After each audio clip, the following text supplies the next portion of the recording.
Ladies and gentlemen, there are so many people in this country that are suffering. And one of the big issues is the rent and mortgage. And because the politicians on both the left and right are effing around with everybody's lives, people are being evicted all over this country. The evictions have not stopped, they are still going on.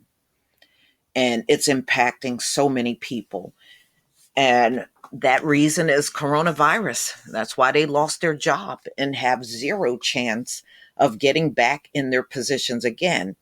Now, you would think the richest nation in the world would have more than enough resources to help their people out. These politicians are sitting there and they are acting like they want to help no one. So, no more of this. Oh, well, you got your safety net. You can fall back on this government. This government ain't about nothing. They're not about nothing. They're just all talk, no action. People are suffering. They can't pay their mortgage. They can't pay their rent. They are having all kinds of problems with getting help. This government is not telling them the things that are in place where they can get help. Nothing is coming from this government. So, this is USA Today, October 17th, 2020. More than 6 million households missed their rent or mortgage payment in September. Persistent layoffs are slowing momentum in the labor market, which bodes poorly for the broader U.S. recovery as millions of out of work Americans delay their mortgage and rent payments. More than 6 million households failed to make their rent or mortgage payment in September, according to the Mortgage Banker Association Research Institute for Housing America, a sign that the economic fallout from the coronavirus pandemic is weighing on jobless Americans as Congress stalls on relief measures. Yeah, because both sides ain't worth nothing. At the end of the day, they are not helping the people at all. You pay all these taxes out of your paycheck, and as soon as you need help, look at how quick they turn their back on you. In the third quarter, the percentage of homeowners and renters behind on their payments fell slightly from the prior quarter. Still, the overall amount remains high, experts caution. Over the summer, rent and mortgage payments collection improved as states resumed business reopenings and more Americans returned to work. High unemployment, however, continues to place hardship on millions of U.S. households. And yeah, there are people returning to work, but there are nearly a million people losing their jobs simultaneously. The unemployment rate fell 7.9% from 8.4% in August, the Labor Department said earlier this month. Overall, the economy is still recouping jobs in outside fashion after shedding a record 22.1 million in early spring. But recovery is slow. Look, I was listening to one expert way back in March, and he said the amount of people that lost their jobs in America, it will take 12 years for this place to get back to where it was before. And the few jobs out here, talk to people that are applying for jobs. Every job you apply for, there are thousands upon thousands of other people applying for that same one job. In September, 8.5% of renters, or 2.82 million households, missed, delayed, or made reduced payments, while 7.1%, or 3.37 million homeowners, missed their mortgage payments. Renters received unemployment benefits rose 3% in early April to 7% by the end of September. Mortgagers getting jobless aid remain unchanged at 3% during that time span. Congress hasn't approved additional coronavirus relief since March, when both chambers came to bipartisan compromises on a handful of bills that totaled more than $3 trillion, including a one time $1,200 check to Americans and a $600 weekly unemployment boost. Yeah, well, now that people don't have that $600, spending is terrible on the US economy now. And that's the last thing you want during a recession. At this rate, America ain't bouncing back, y'all. Mm-mm.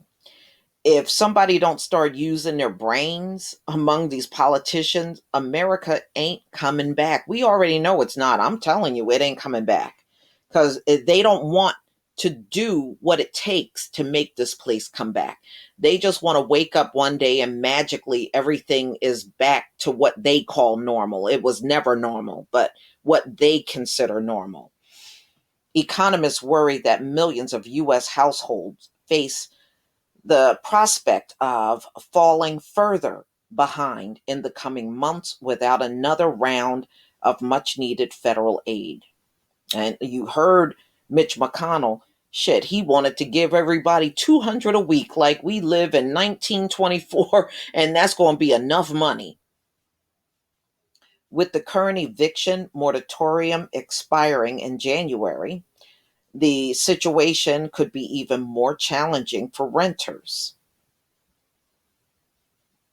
Many renter households across the country could find themselves with no place to live and no means to repay missed payments. In September, the Trump administration implemented a national moratorium on residential evictions through the end of the year. The moratorium, a lot of these landlords are disregarding that and still suing these renters in court. They are just ignoring it, and nobody is stopping them. The moratorium, which will run through December 31st, applies to individuals less than that, earn less than $99,000 a year who are unable to make rent or housing payments. Republicans and Democrats have been deadlocked for months over the passing, they're deadlocked over passing a new stimulus package, which is ridiculous. They shouldn't be. Sparring over issues such as the amount of money to give in a federal unemployment benefits. Yeah, well, you give more in them damn tax cuts. You don't be squabbling over that. You know why? Because many of them get those tax cuts. That's why it's never a problem. The Republican controlled Senate is set to act on a roughly 500 billion relief. That ain't enough money. That ain't enough money. In order for them to pass something like that, they must be excluding a lot of other funding that really should go to the public. 500, that ain't enough money. 500 billion for this whole country. Forget that. That's garbage. It's a waste of time. Millions of student debt borrowers, meanwhile, have fallen behind on their payments, which could have ramifications on their credit. I'm sure a lot of people's credit is shot at this time. I'm serious. I'm sure a lot of them got crappy credit for real. In September, roughly 26 million people missed their student loan payment. The portion of student debt borrowers who missed a monthly payment has remained steady at 40% since May. Student debt borrowers received unemployment rose from 3% in early April to 8% by the end of September. In August, the Trump administration extended relief. Yeah, told us it was going to be $400, and many people only ended up with $300 of weekly payments. And some states are still waiting to get their money. Still didn't get it.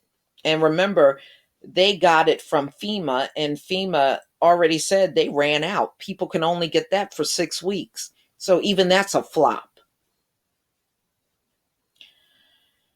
But it doesn't cover private student loans. Most students, or about 92%, are owned by U.S.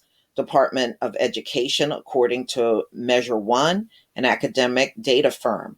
Private student loans make up 7.87% of the total outstanding U.S. student loans. Borrowers end up in default would see an adverse effect on their credit, in turn, making it potentially more challenging for them to rent or qualify for a mortgage. Under the CARES Act passed in March, homeowners with loans who are struggling financially because of the pandemic can request a forbearance for up to 180 days, which may be extended for an additional period up to another 6 months if borrowers are still under financial distress, which they will be. There's no way you're going to get this whole place back to work by the end of the year. It is no way. Forbearance allow borrowers to pause or reduce their mortgage payment, but they still have to pay those missed payments in the future. But the CARES Act relief applies only to federally backed mortgages. For those who have non government backed or private loans, the forbearance or deferment options are left up to a loan servicer discretion. Wow. America is in bad shape, y'all. America is in horrific shape right now. And, so many people are saying, oh, I can't wait for 2020 to be over. Why? 2021 is going to be worse than this year, especially if COVID is still around. It's going to be worse than this year. Better think about what you're saying. Please leave your comment and subscribe. Don't forget to hit on the notification bell, and I'll see you on the next video. Peace, family.